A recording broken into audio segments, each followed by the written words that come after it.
Some people think the quietest man in the room has the least to hide. They are usually the most wrong. On a cool Tuesday evening, just before 9 o'clock, the parking lot outside a neighborhood convenience store in downtown Richmond looked almost empty. The last streaks of orange sunlight had disappeared behind rows of brick buildings, and the bright white lights above the storefront reflected across the black pavement. Most customers had already gone home, leaving only a few parked cars and the faint sound of traffic moving through nearby intersections. Standing near the edge of the lot was a tall black man wearing a simple gray jacket, dark jeans, and well-worn brown boots. His name was Elias Carter.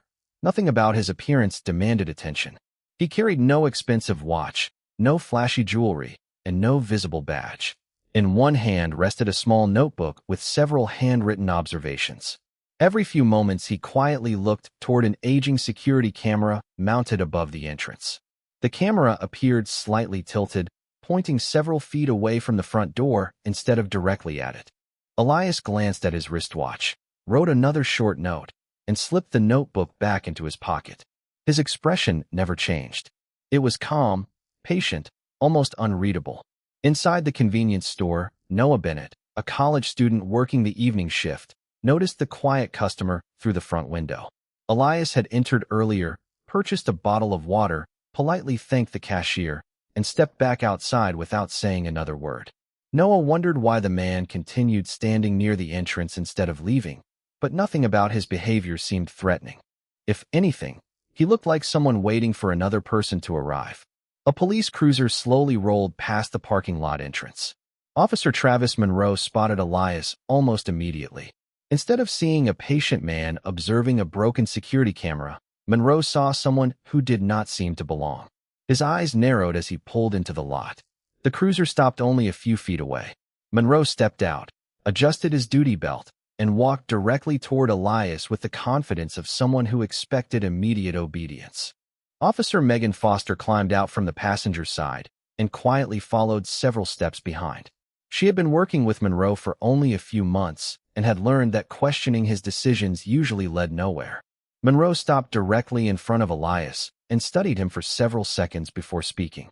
"What are you doing here?" he asked. Elias looked up calmly. "Waiting." "Waiting for who?"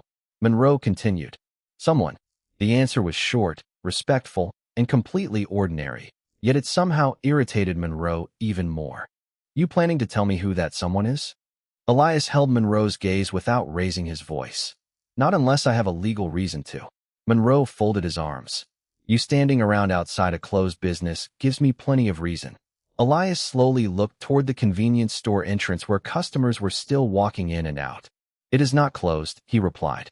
Monroe briefly glanced at the illuminated open sign before quickly dismissing it. "Identification," he ordered. Elias did not reach into his pocket immediately. Instead, he asked a simple question. "Am I being detained, officer?" The words hung in the evening air. Noah instinctively looked up from behind the register, sensing the conversation had changed. Megan quietly watched both men. She noticed something Monroe seemed to miss. Elias showed no fear, no anger, and no urgency to defend himself.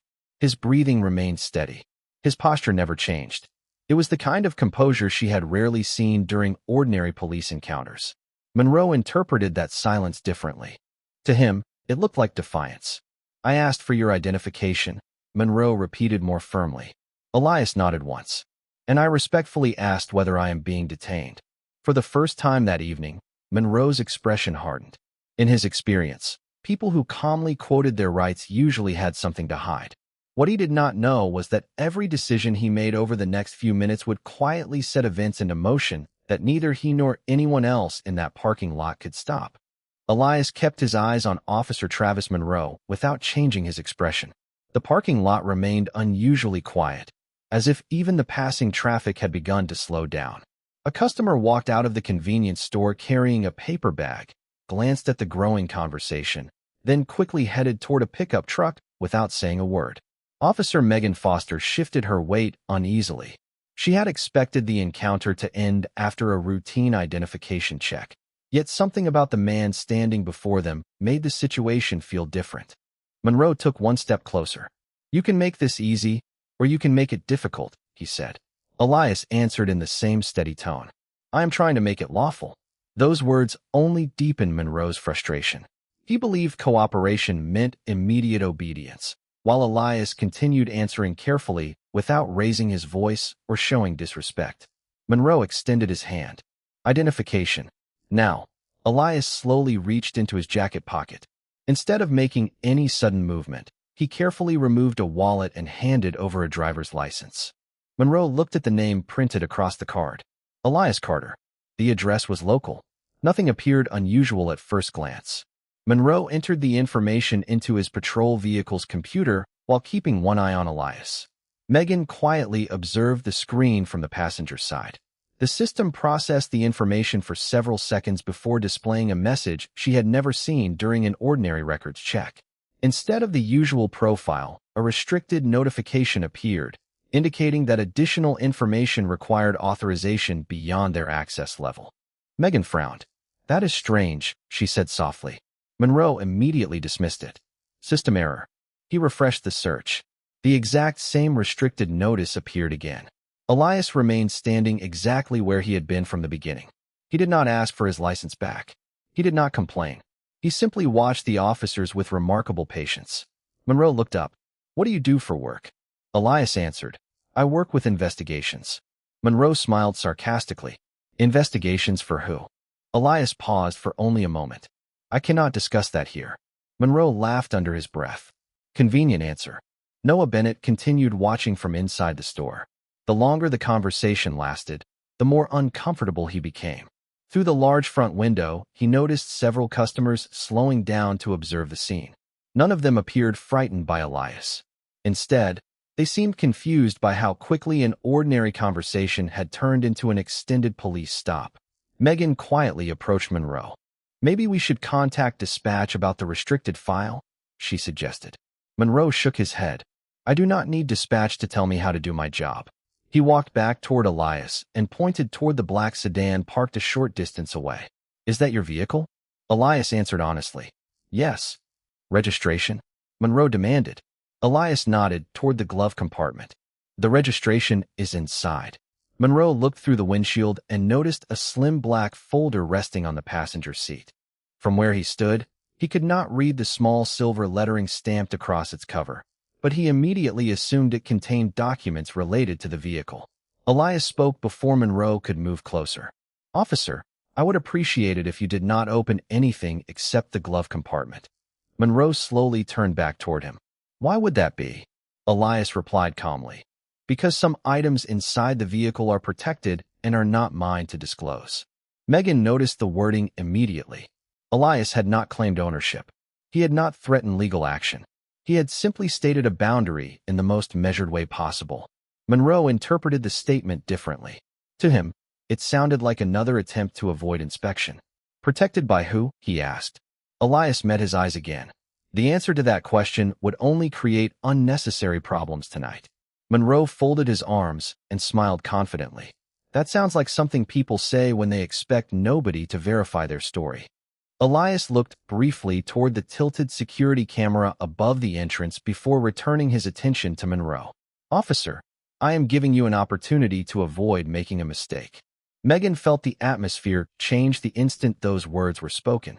They did not sound like a threat.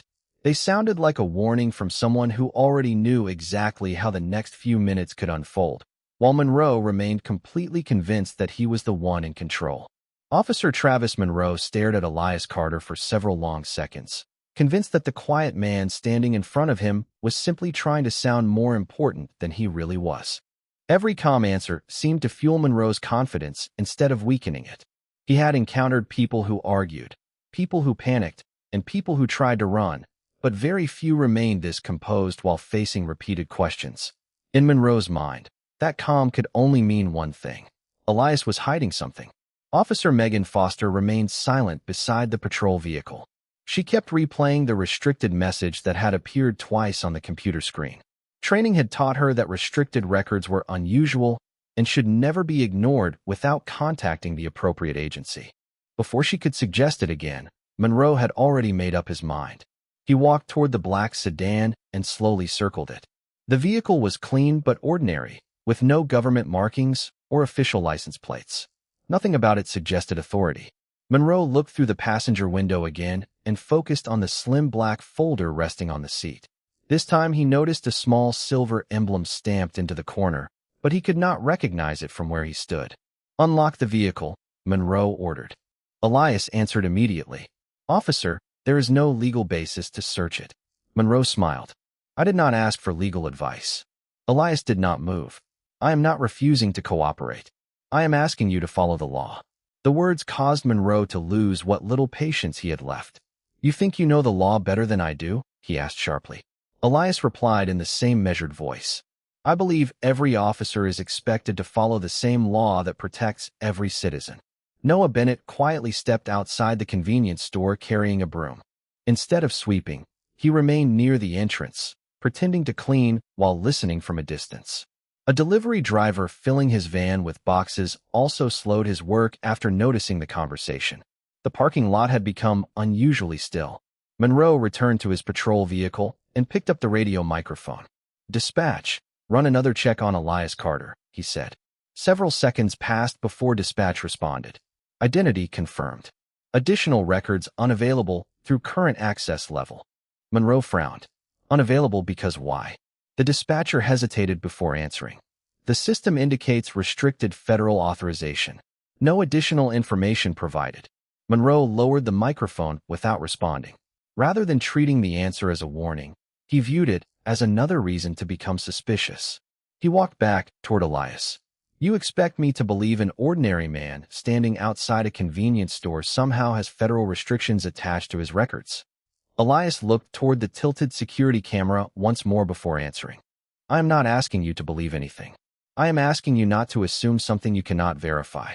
Megan stepped closer. "Maybe we should contact a supervisor," she suggested quietly. Monroe shook his head. "Not until I know exactly what this man is hiding." Elias slowly exhaled. "Officer, every minute this continues makes the situation more complicated than it needs to be." Monroe pointed toward the sedan. "Then solve the problem. Unlock your car." Elias remained motionless. "I cannot give consent." Monroe took one more step forward. "Cannot or will not." Elias answered without hesitation. "Cannot." The distinction caught Megan's attention immediately. It sounded as though Elias was bound by rules beyond his own personal choice. Monroe ignored the difference entirely. In his mind, the refusal confirmed his suspicions. What he failed to recognize was that every decision he had made since arriving at the parking lot had moved further away from routine police work and closer to interfering with something far larger than he could possibly imagine. Even more concerning, someone else had already begun noticing that Elias Carter had failed to appear exactly where he was expected to be. Officer Travis Monroe looked from Elias Carter to the black sedan one more time before making a decision that Officer Megan Foster immediately recognized as a mistake. Without asking another question, Monroe reached for the driver's side door handle. It remained locked. He turned back toward Elias with a look of satisfaction, as though the locked door itself confirmed every suspicion he had formed over the past several minutes. "Last chance," Monroe said. "Unlock the vehicle." Elias stood exactly where he had been since the conversation began. "Officer, I have already explained that I cannot give consent." Monroe narrowed his eyes. "You keep saying cannot. That tells me there is something inside you do not want anyone to see." Elias answered calmly. "It tells you only that I have responsibilities I am required to honor." Megan quietly stepped closer to Monroe. "This is becoming unusual," she said in a low voice. "Dispatch already confirmed restricted federal authorization. We should contact Captain Wallace before we continue." Monroe barely acknowledged her suggestion. "I do not need permission to investigate suspicious behavior." Megan hesitated before speaking again. "Standing outside a convenience store is not suspicious by itself." Monroe ignored the comment entirely. Noah Bennett continued watching from near the entrance while pretending to organize a display of shopping baskets. He discreetly positioned his phone where its camera could record the conversation without attracting attention. Several customers walking toward the parking lot slowed down after noticing two officers surrounding a single quiet man who had done little more than answer questions politely. Elias glanced briefly at his wristwatch before returning his attention to Monroe. The movement lasted less than a second, but Megan noticed it. "Are you expecting someone?" she asked. Elias nodded once. Yes. Who? Megan continued. Elias looked directly at her. Someone who already knows where I am supposed to be. Before Megan could ask another question, Monroe removed his flashlight and shined it through the windows of the sedan. The beam stopped on the slim black folder resting on the passenger seat. From this angle, he could finally distinguish a small silver seal pressed into the cover. It was unfamiliar, but it clearly was not decorative. Beside the folder sat a compact mobile device, unlike any ordinary smartphone Monroe had seen before. It was thicker than most phones and completely free of brand markings. What is that device? Monroe demanded. Elias answered carefully. Government property. Monroe laughed quietly. According to who? Elias met his eyes without hesitation. According to the agency that issued it. Megan felt a chill run through her arms. The answer came naturally, without hesitation or exaggeration. Elias was not trying to impress anyone. He sounded like someone stating an ordinary fact. Monroe saw the exchange differently. He stepped closer until only a few feet separated him from Elias. You expect me to believe that someone carrying government equipment spends his evening standing outside a convenience store by himself? Elias responded with the same calm tone that had never changed since the encounter began. I expect you to understand that appearances rarely explain the full situation. Monroe folded his arms. Then explain it. Elias slowly shook his head. I am not authorized to explain it here. The words frustrated Monroe even more. To him, every answer felt carefully designed to avoid direct cooperation. To Megan, however, the pattern suggested something entirely different. Elias never contradicted himself. He never became defensive. Every answer remained consistent, measured, and legally precise. She quietly reached for her radio, intending to contact Captain Richard Wallace herself. But before she could press the button, Monroe stopped her. Nobody calls anyone until I finish this, he said firmly. Megan lowered the radio, although uncertainty remained written across her face.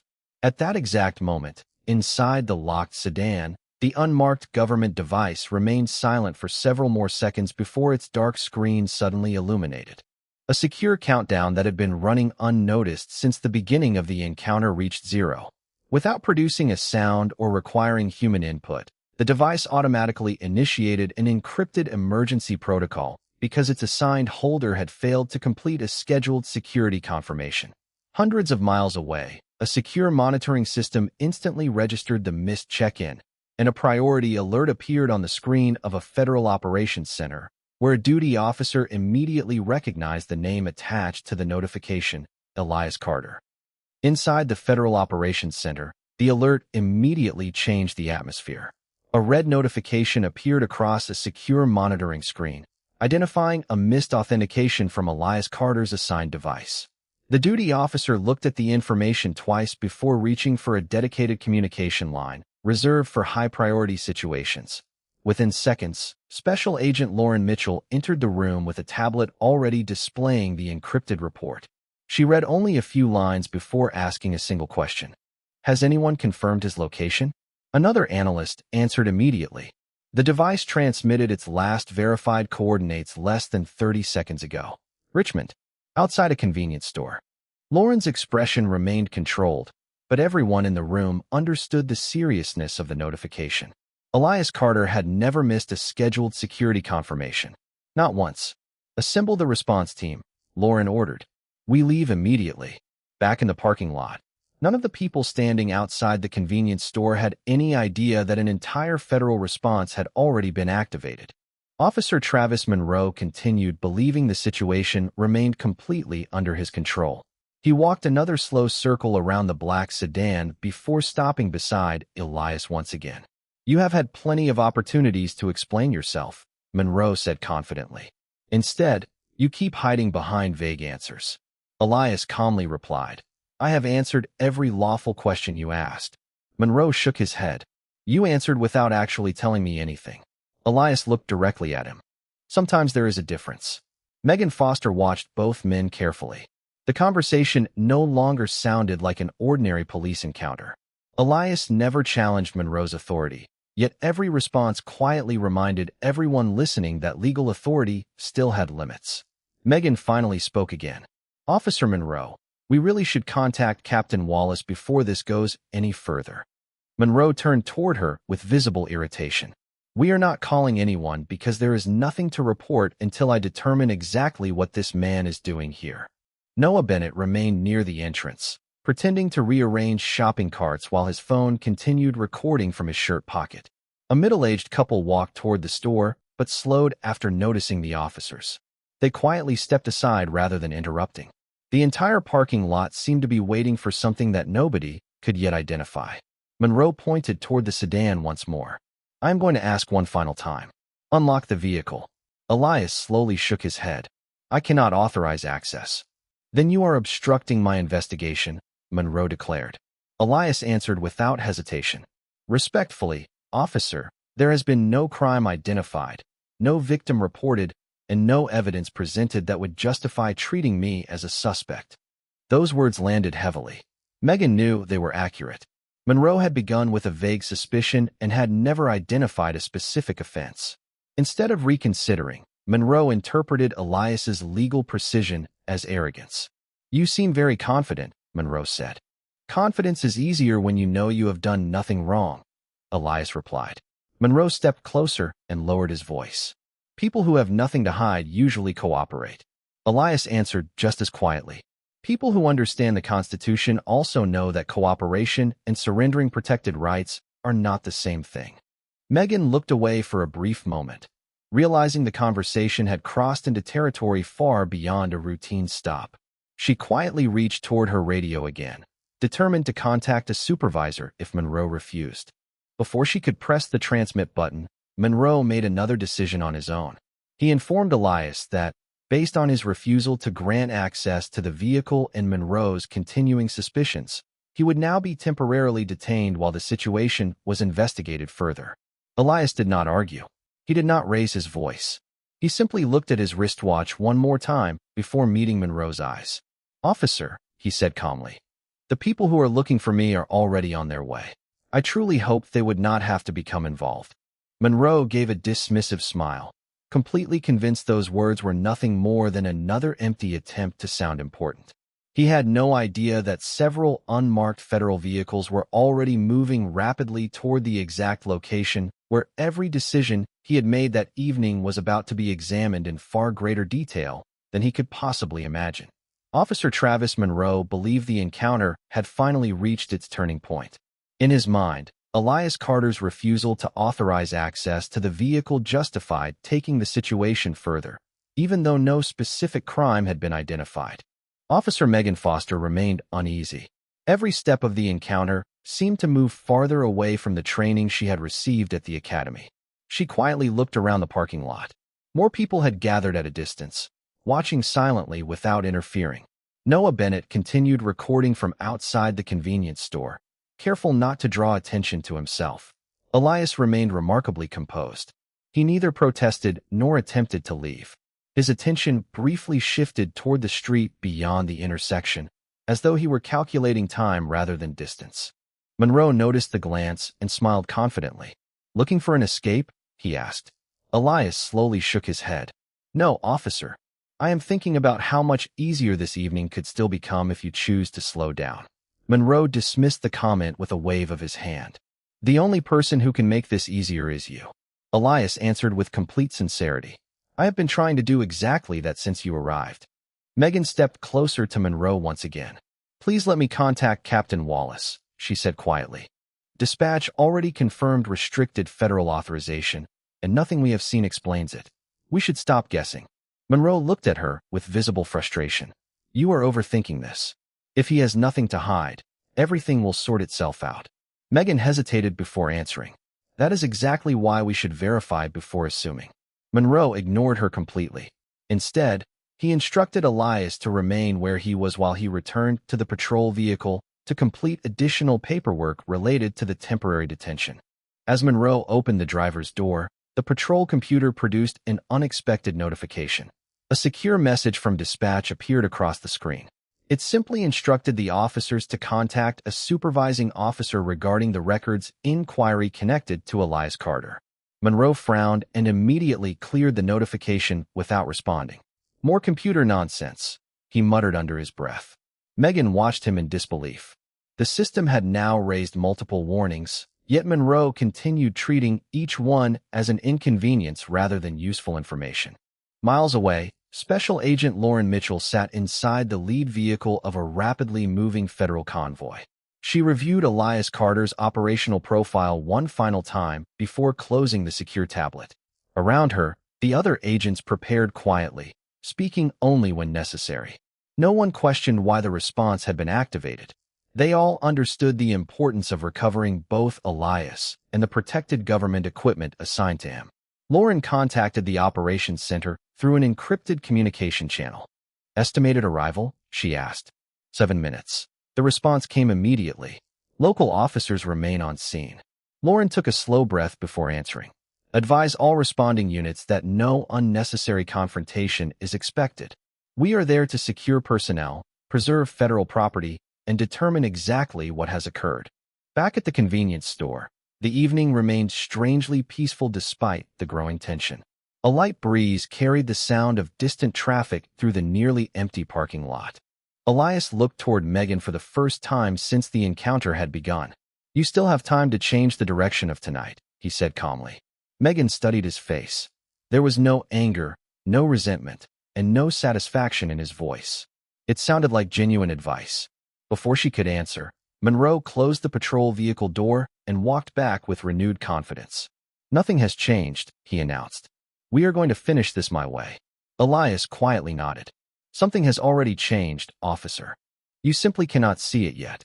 Almost at the same moment, several miles away, the first unmarked black sport utility vehicle exited the highway, followed closely by 3 more. Their emergency lights remained off as they headed directly toward the convenience store, guided by the encrypted location transmitted automatically from the secure device resting inside Elias Carter's locked sedan. The quiet evening was interrupted by the distant sound of several engines approaching at nearly the same time.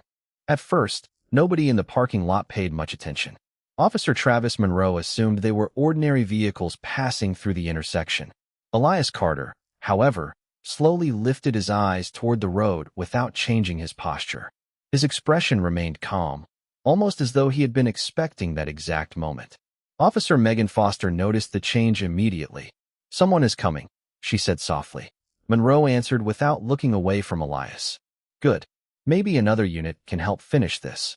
Within seconds, 4 unmarked black sport utility vehicles turned into the parking lot one after another with remarkable precision.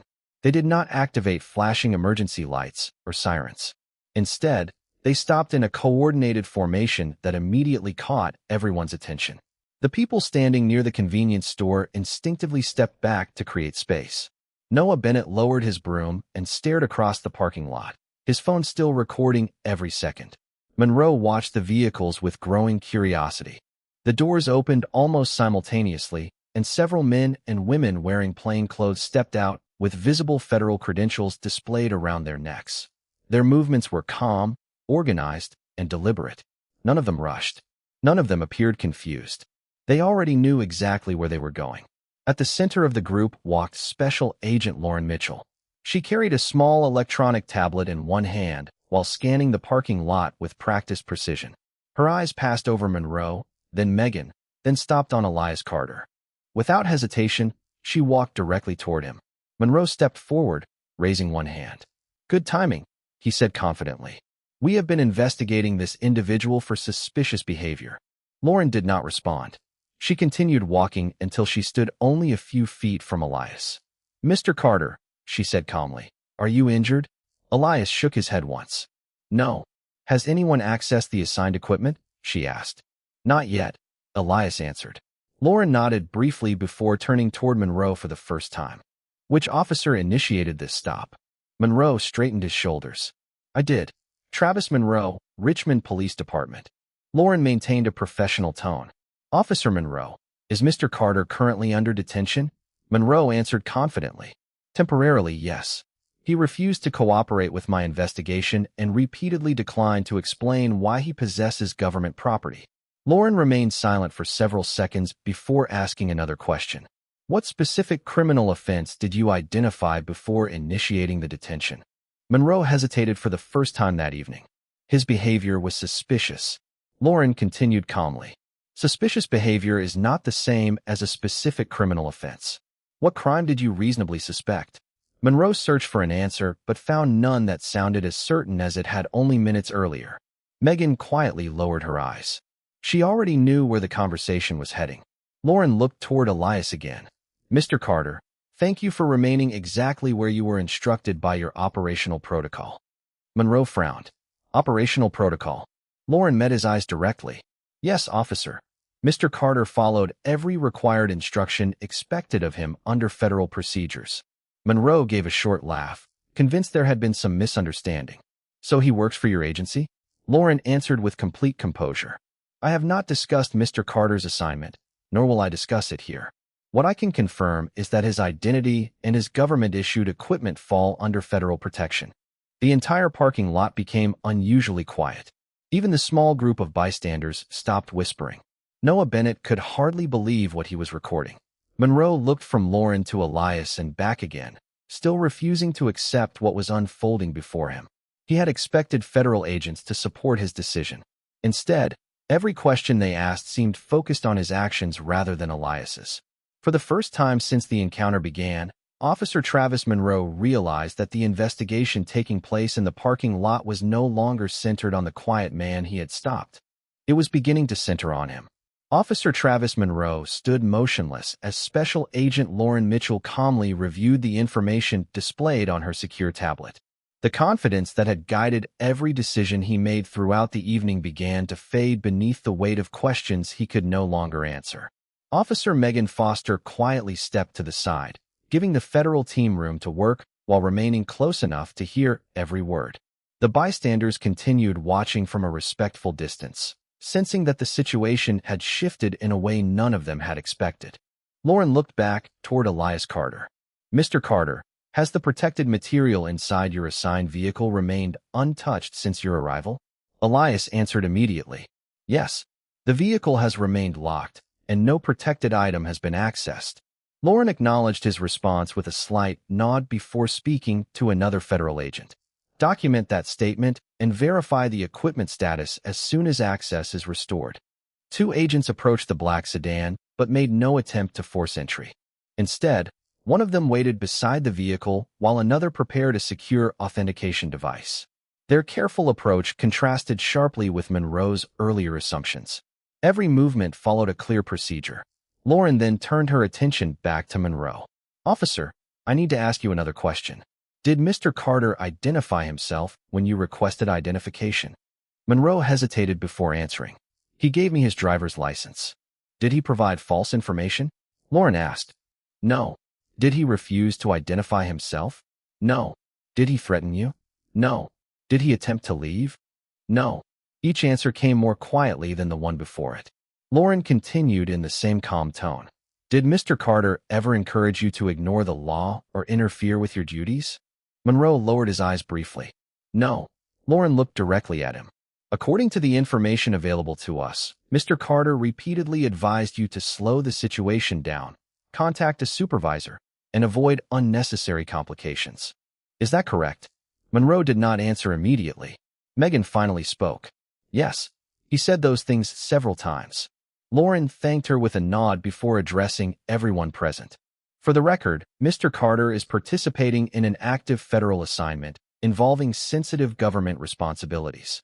I will not discuss the details of that assignment because they remain protected. What I can confirm is that his location this evening, the equipment inside his vehicle, and his failure to complete a scheduled security confirmation automatically triggered a federal response under established procedures. A quiet silence settled across the parking lot. Noah Bennett realized that every moment he had recorded would become an accurate timeline of the encounter from beginning to end. Lauren accepted a secure communication device from another agent, completed an encrypted verification, and handed it to Elias. After entering a brief authentication sequence, Elias unlocked the black sedan remotely. One of the agents carefully opened the driver's door, while another documented the condition of every visible item before touching anything. The slim black folder remained exactly where it had been, beside the specialized government device that had transmitted the emergency alert. Nothing appeared disturbed. Lauren looked relieved for the first time that evening. She turned toward Monroe once more. "Officer, this federal response was not activated because Mr. Carter requested assistance. It was activated because the security system detected that an assigned operational check-in had been interrupted. That interruption occurred while Mr. Carter was engaged in this encounter." Monroe slowly looked toward Elias. The quiet man had never exaggerated his importance, never mentioned a title, never demanded special treatment, and never attempted to use his position to intimidate anyone. He had simply asked that the law be followed. Lauren continued speaking. "There is one final matter that requires review. We have already requested the body camera recordings from both officers, the dispatch communications, the computer inquiry logs, and any available surveillance footage from this location. Those materials will help establish a complete timeline of every decision made tonight." Monroe felt the meaning of those words immediately. The focus had moved beyond a misunderstanding. Every instruction given, every warning ignored, and every assumption made would now be examined against objective evidence. Standing quietly beside his vehicle, Elias Carter said nothing at all. He no longer needed to. The facts were beginning to speak for themselves. The parking lot remained quiet as the federal agents completed their documentation with careful precision. Every observation was recorded. Every item inside the black sedan was verified before it was moved. Officer Megan Foster stood beside her patrol vehicle, replaying the entire evening in her mind. She realized that every opportunity to slow the encounter had been present from the beginning. The warnings had not been hidden. They had simply been ignored. Officer Travis Monroe remained silent. The confidence that had defined his decisions earlier had disappeared, replaced by the unmistakable realization that assumptions had carried far greater consequences than facts ever would have. Special Agent Lauren Mitchell finished reviewing the preliminary reports before addressing both officers one final time. "This is not a criminal interview," she said calmly. "It is the beginning of a procedural review. Federal personnel, local dispatch records, body camera footage, computer inquiry logs, and available surveillance recordings will all become part of the official timeline. The purpose is simple. We determine exactly what happened, exactly when it happened, and exactly why each decision was made." Monroe slowly nodded. For the first time that evening, he did not attempt to defend his actions. He understood that every statement would soon be measured against objective evidence instead of personal opinion. Noah Bennett quietly approached one of the federal agents after receiving permission to step closer. He explained that he had recorded nearly the entire encounter from outside the convenience store. Lauren thanked him for preserving the original recording and advised him not to edit or alter the file in any way. Noah agreed immediately. He had never expected an ordinary evening at work to become part of an official investigation, but he also understood the importance of preserving an accurate record. Another federal agent confirmed that the convenience store owner had agreed to preserve the security camera footage before it could be overwritten by the automatic recording system. Although the entrance camera had been tilted, several additional cameras inside the building and across the parking lot had captured different angles of the encounter. Combined with the officers' body cameras and dispatch records, the events of the evening had been documented from beginning to end. There would be very little room for speculation. Lauren then walked toward Elias Carter. "Your operational status has been restored," she said. "Headquarters has confirmed that the assignment remains secure." Elias accepted the update with a quiet nod. "Thank you." Lauren looked at him for a moment before speaking again. "You handled an unexpected situation exactly as your training required." Elias answered with the same calm voice that had never changed throughout the evening. The goal was never to create a problem. The goal was to avoid one. Megan heard those words clearly. She stepped forward and addressed Elias directly. "I should have insisted on contacting a supervisor earlier. I recognized that something was not right." Elias looked at her without anger. Recognizing a mistake is the first step toward preventing the next one. Megan thanked him quietly. Monroe remained standing several feet away. After a long silence, he finally spoke. "I made assumptions before I gathered facts." Elias turned toward him. "Every professional makes decisions. The important question is whether those decisions are guided by evidence or by expectations." No accusation followed. No celebration followed. The conversation ended with simple honesty. As the federal convoy prepared to leave, Lauren confirmed that all required materials had been secured and that the formal review would continue through the appropriate legal and administrative channels. The patrol officers returned to their vehicle while the bystanders gradually dispersed, carrying with them a story that few would ever forget. Before entering his sedan, Elias looked once more at the security camera above the convenience store. Earlier that evening, he had come to observe a piece of equipment. Instead, he had witnessed something far more important. A single assumption had transformed an ordinary encounter into a lesson that would be preserved by recordings, reports, and testimony. As he quietly drove away, the parking lot returned to its usual calm, but the events that had unfolded there left behind a lasting reminder that a uniform could command authority, yet only fairness, patience, and respect for the law could earn lasting trust. In the end, it was never the loudest voice that revealed the truth.